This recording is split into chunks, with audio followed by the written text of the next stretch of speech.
Hello and welcome to our next our World Values Day live conversations. I am Anna McAfee, and I am absolutely delighted to welcome Arthur Jones to have a conversation around values. And our topic, which I should know, our topic is unveiling your inner compass and how your life journey shapes values.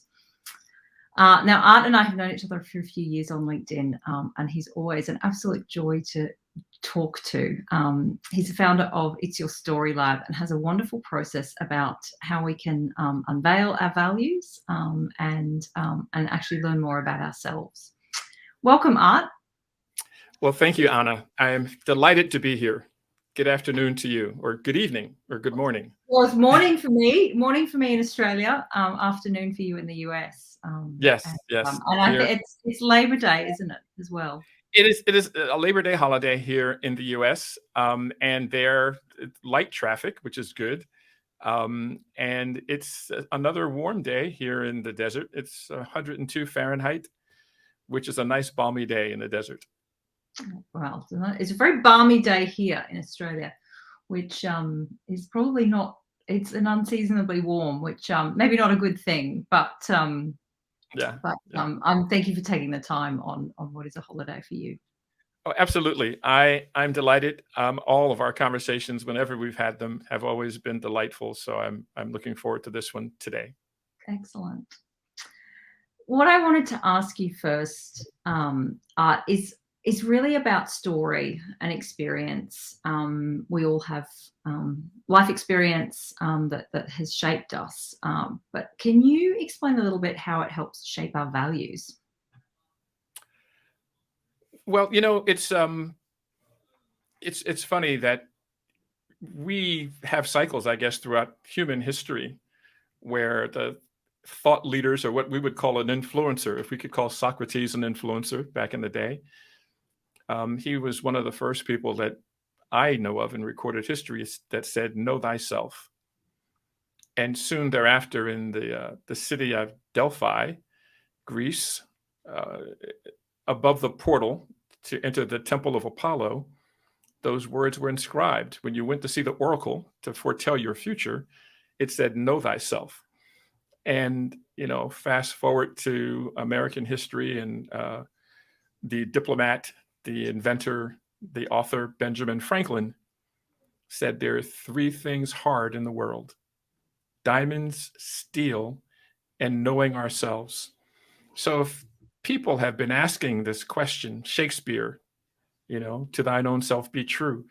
If we've always asked this question, there's got to be some great gift buried in that question.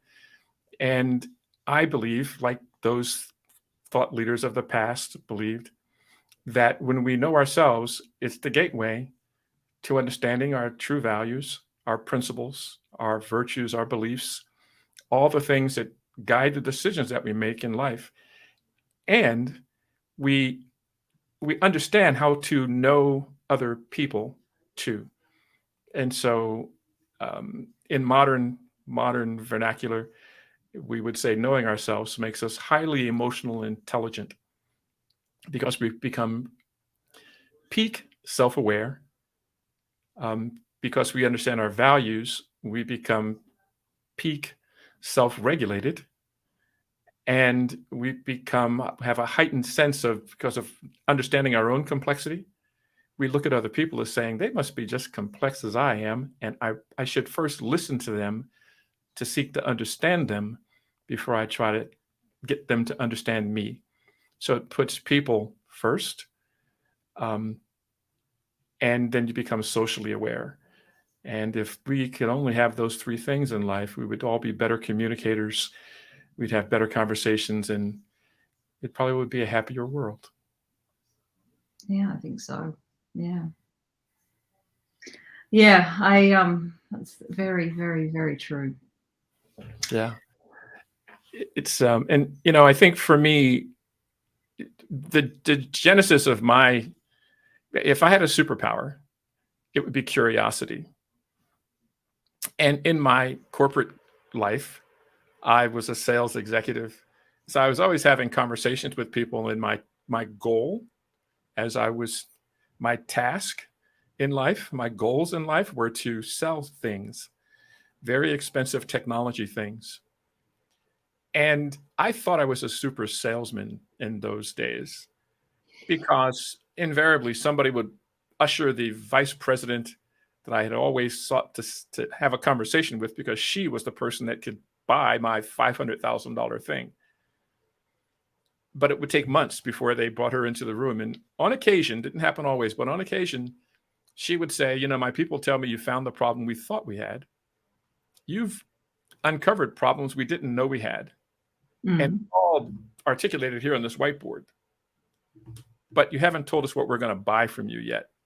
And that's music to a salesperson's ears when the executive says, you haven't told us what we're going to buy from you yet. And so I thought I was a super salesman. But when I looked back, because people would say to me, Art, after I left corporate, they would say, Art, you should be a coach. And I would like, no, I'm a consultant. I'm not a coach. I wouldn't, not going to do that. But it happened over and over and over. This goes on for years. And when I moved to Tucson, Arizona, about 7 years ago, in the first weeks I arrived, I went to the usual and customary big conference at the convention center in our small town of about 500,000 people. And there's a myriad of 10-foot draped tables. And as I stood before each one, somebody tried to sell me something. That's what you do at those kind of events. But I learned a lot about what goes on in Tucson. Before I left, I ended up in front of the International Coach Federation table. And I stopped to chat with them. And it was the funniest moment. I remember it as if it was yesterday. I'm talking to a gentleman in front of the table for about 5 minutes or thereabouts. And as I'm about to leave, saying, thank you, it's been really nice chatting with you, he says, you know what? You should come to our meeting. I said, why should I do that? Are you going to try to sell me something? And he said, no, you should be a coach.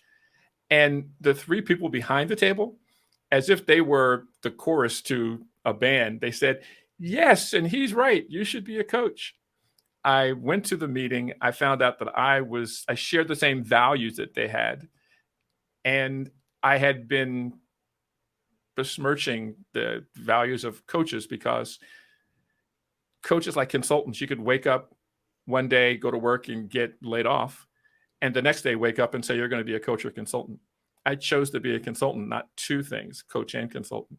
But when I realized that I shared the values that those coaches had, I said, well, what these people have been telling me all these years, maybe they saw something in me the way these coaches saw something in me that I never acknowledged in myself. And when I stopped and I started interrogating, like looking back in the Shakespearean sense of past as prologue, what can I find to give credence to this notion that everybody else saw something in me? And it was those days of selling when I thought I was a super salesman. I was really a very curious person that really I was seeking to understand before I wanted to be understood, meaning that I sought to understand them and their problems and have their needs first, way ahead of my need to sell that product. And I think that value of being kind of a servant leader in those selling moments is really what led me on to success. So in hindsight, I changed the narrative. Super salesman Art, who used to pound his chest and say, look at me, really became servant leader Art, who really recognized the conversations that I had, the visual stories I told on the whiteboard were not about me. They were about the customer that I was in service to, and that led to my success. And so that's the genesis of the business that I'm in now, using storytelling for a long time, and a decade or more ago was what I did, until I moved to Tucson and I said, maybe story listening is much more powerful than storytelling. And so I pivoted to story listening as a way to interrogate someone's narrative to help them find their superpower, if you will. Because the connective tissue, I think of it as source material. The source material for anything and everything we want to do is there. If we find it there, we should do it. If we don't find it there, maybe not. But if we, like I did on those whiteboards, can paint a picture of the people, places, and experiences that we've encountered, and in a systems thinking kind of way, the forces that shaped us are in those people, places, and experiences. And if we acknowledge them, the things that shaped us, the conversations we had, the time that somebody punched you in the nose and you said, I won't ever go around those people again, right? You establish your values and what's important to you. And I love quoting influence throughout history. And in Britain, before Einstein, there was Sir Isaac Newton. He studied the heavens. He was a great inventor. He was our thought leader of the moment. And someone asked him one day, Sir Isaac, you're prolific. How do you invent so much and know so well everything about the universe? And his reply was, I've only seen further because I've stood on the shoulders of giants. And I think the life journey map exercise that I do with clients. I was going to ask about that. Yeah, I think that's fascinating. It's helping the people that I serve understand whose shoulders they stand upon. And it's not always a person. Sometimes it's a place. I've never been to Barcelona, but I think of Barcelona a lot because I'm going to be there one day. I've been to Europe, but not to Barcelona. And I think how wonderful it would have been to spend a semester as a sophomore in college in Barcelona, and how that semester would have shaped me. I would have learned a lot about tapas. I would have dined at 10 p.m. instead of 7 p.m. I may have gone to tango and things that otherwise I would never experience in New Jersey or California or Arizona, places I've lived. And so places change people as people change people.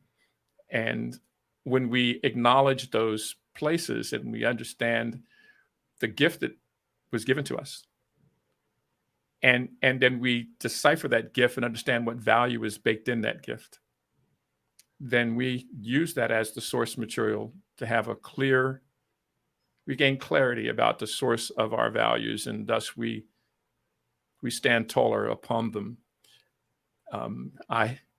When I started doing this, I would ask people, I said, here's the top 10. If you Google, show me the top 10 values that leaders have, invariably you get the same 10: courage, compassion, communications, blah, blah, blah. And you ask someone, do you have these? And they say, of course I do. And if you ask a second level question, well, where does it come from? This value, is it nature or nurture? And they go, and that takes a moment because they, well, we never know. We don't think of our values quite that way. We think of values as if you list them on a sheet of paper, I can check a box and says, I have this one. I might even rank them as which one I feel more connected to. But if I asked you which is nurture and which is nature, and you say, well, my grandmother is where I got my sense of sustainability from. What about the other 9? Well, that's probably nurture.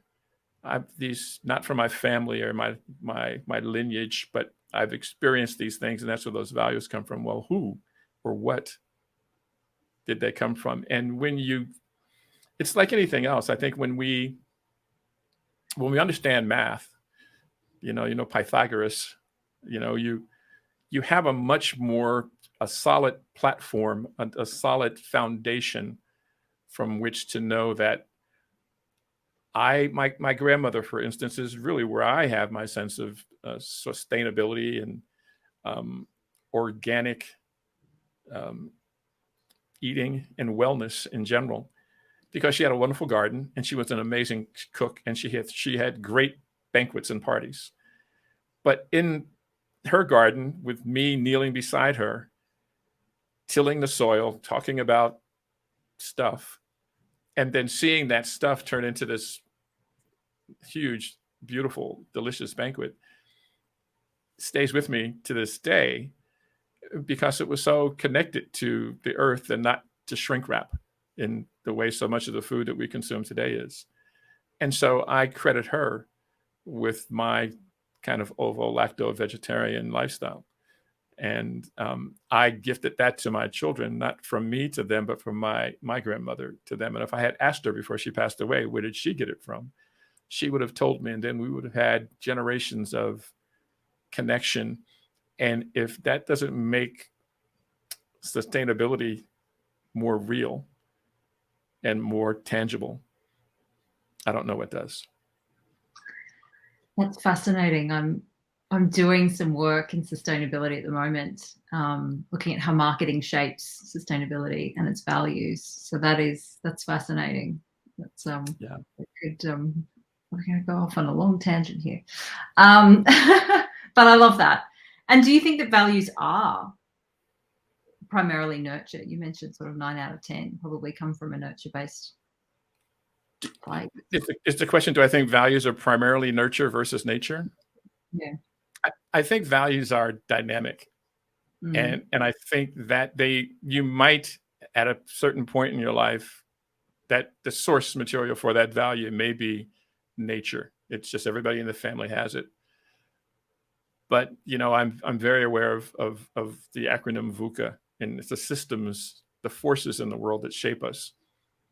And when the political climate or the economic situation or the drought in the desert, whatever shapes you, whatever calamitous thing befalls you, a hurricane coming up from the Gulf of Mexico, a fire in Lahaina, Maui, it can change you in a way, hopefully in a good way, but it might change.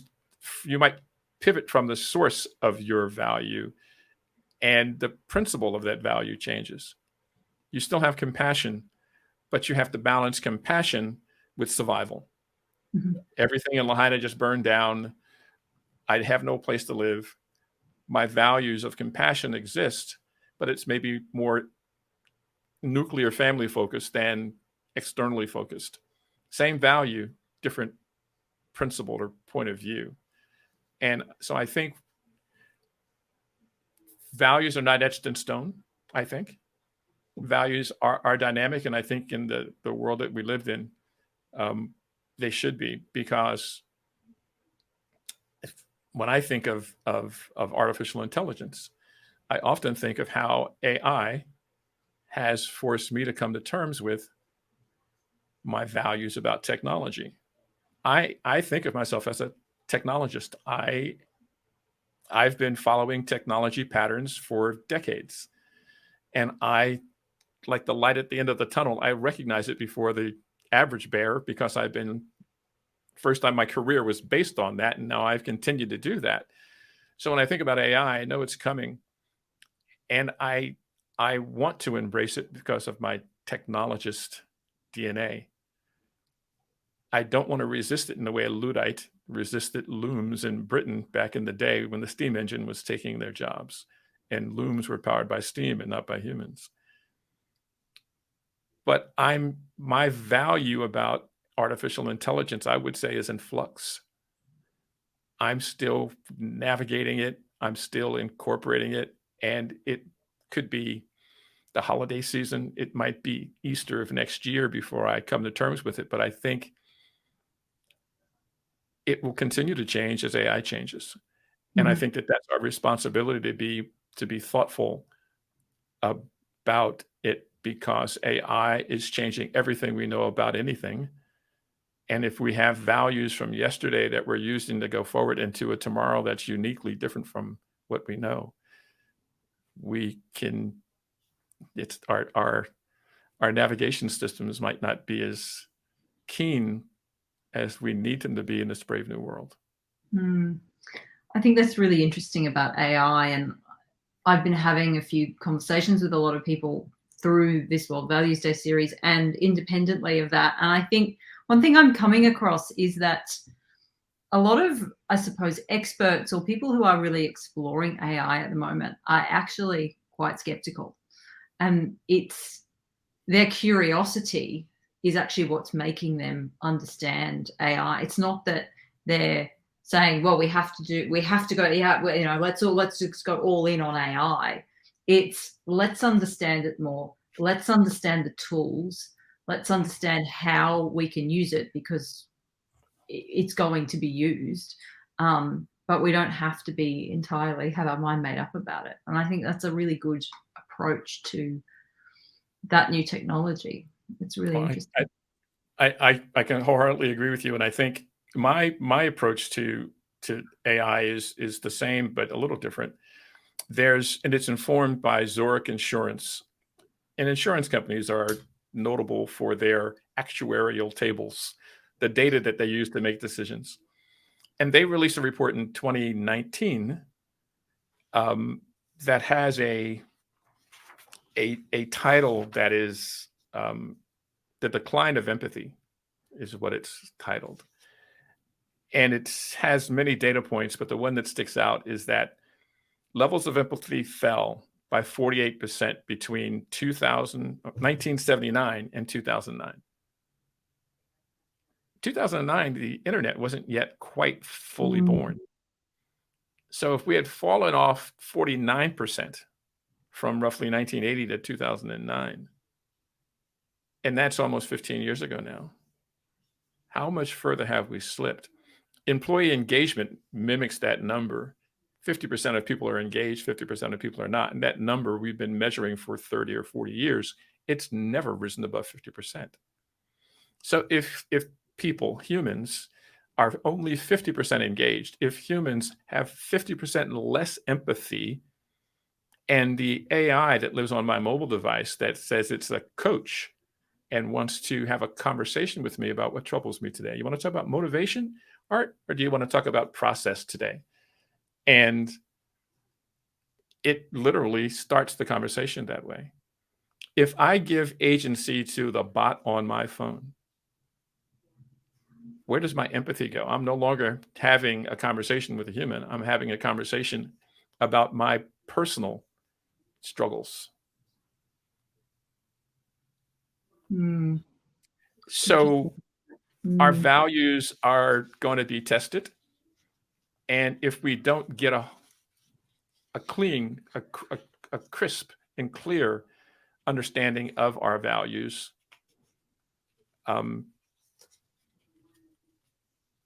if you don't use it, you're going to lose it. I think it's probably the best analogy that I can share. And that's why World Values Day is so important, to shine a bright light on the importance of values, to help us make the proper decisions in the brave new world that we're every day is changing.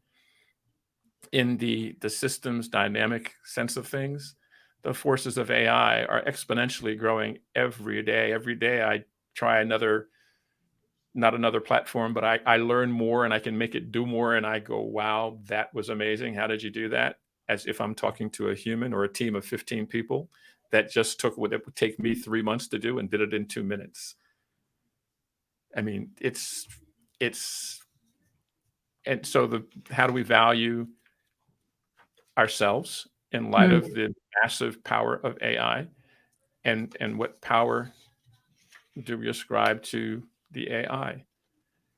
That's a philosophical question. Is way above my pay grade. I think it's fascinating to talk about, but I think the takeaway is that the principles we use to engage with our values, the beliefs we have, and how we wrap our beliefs around our values, when used together, they help us make better decisions. And like Benjamin Franklin said, it's hard. It takes a deliberate practice to engage with our values. It's not just something, oh yeah, I've got them. You have to nurture your values the way you nurture a muscle. If you don't exercise the muscle, it atrophies. If you're not constantly engaged in nurturing your sense of values and understanding the stack ranking of your values today in light of the forces in the world that are affecting it now, if you don't use it, it will atrophy. Values are just not always there waiting for us to engage them. Oh, interesting. Yeah. That's my thesis on values. If we must, it's a proactive practice, and it's a deliberate practice to constantly. And it's very ongoing.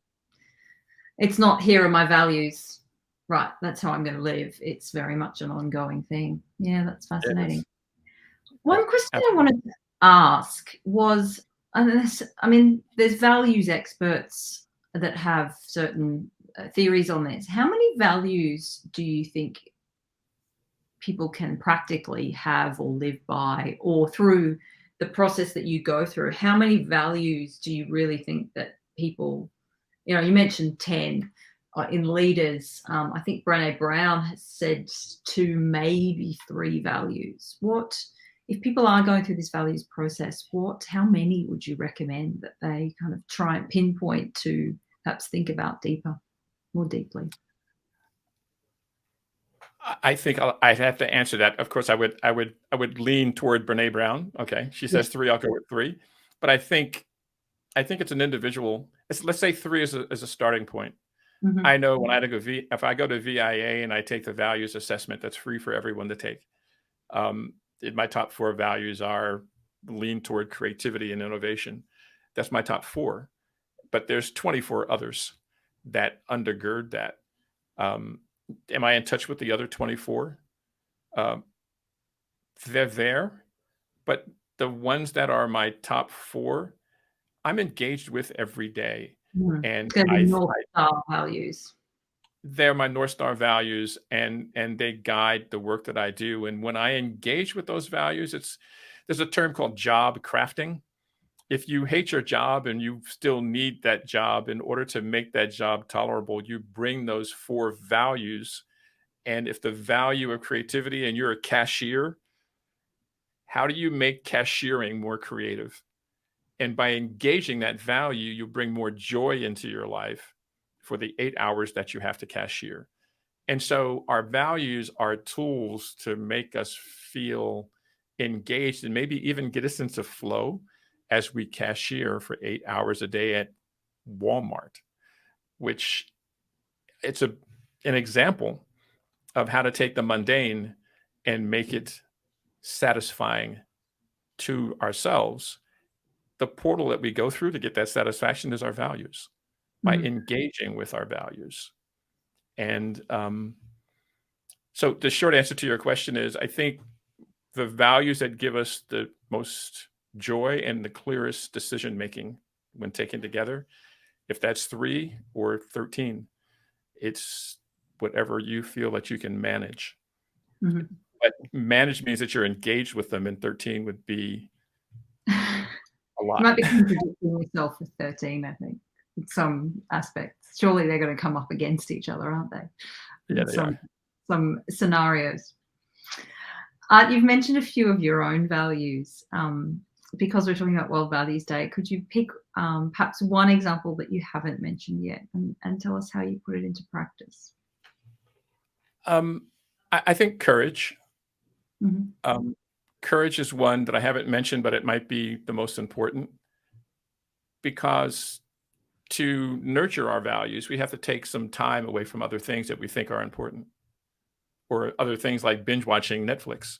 If we feel that's important, we have to find the time to do that self-awareness work, to look for the source of where our values come from. And it takes courage to realign your thinking that you had yesterday that brought you success, but you believe in values. You understand that in the future, the thing that makes us human are our values. The AI doesn't have values per se that we don't give it. And if we are going to thrive in the future, we're going to have to nurture them. And the courage gives us the commitment to lean into engaging with and nurturing our values. And I think if that was the only value that I could wave a magic wand and make sure everybody was engaged with, it would be that, because I think in the tomorrows, we will need the courage to stand tall upon our values, to thrive in the not so simple world of the future. I agree with that. And it's a hard one, courage, isn't it? But a really important one. Really important one. I could talk all day. For the benefit of those watching this conversation, we do like to keep it to half an hour just to give it into bite-sized chunks. But could you tell us more about where people can find you, find out more about your process, what you do? Where is the best place to perhaps connect with you and your work? Because we're live on LinkedIn. I think on LinkedIn, if you went to my profile, Arthur Jones, Tucson, you'll find me. You'll find me because you're watching it on LinkedIn. If you go there later, you'll find Arthur Jones, and I'm in Tucson. I think I'm one of the only ones here in Tucson. There's many around the world, the Jones clan. But when you go to the contact information on my profile, I dropped it's about a 42-page ebook to help you understand what this life journey mapping entails and how to do it yourself and the benefits you get when you've done it. You'll find that on my LinkedIn profile in the contact button up there at the top of the page. That's a great tip. And please, if you are interested in values and the life journey map, I would highly recommend you do that. Well, thank you very much, Art. Thank you for those that are watching live and on the replay. And thank you. Thank you very much for being generous with your time and inviting me onto your show. It's it's truly wonderful to have this conversation. So deep discussion around values is something we all need to take a bit of time, take some time to listen to and perhaps think about more. Thanks again, Art, and we look forward to, I think our next live series is coming up in 2 weeks, so I look forward to seeing everyone back on that for that. Thanks, Art. Thanks, Anna. Bye for now. Bye for now.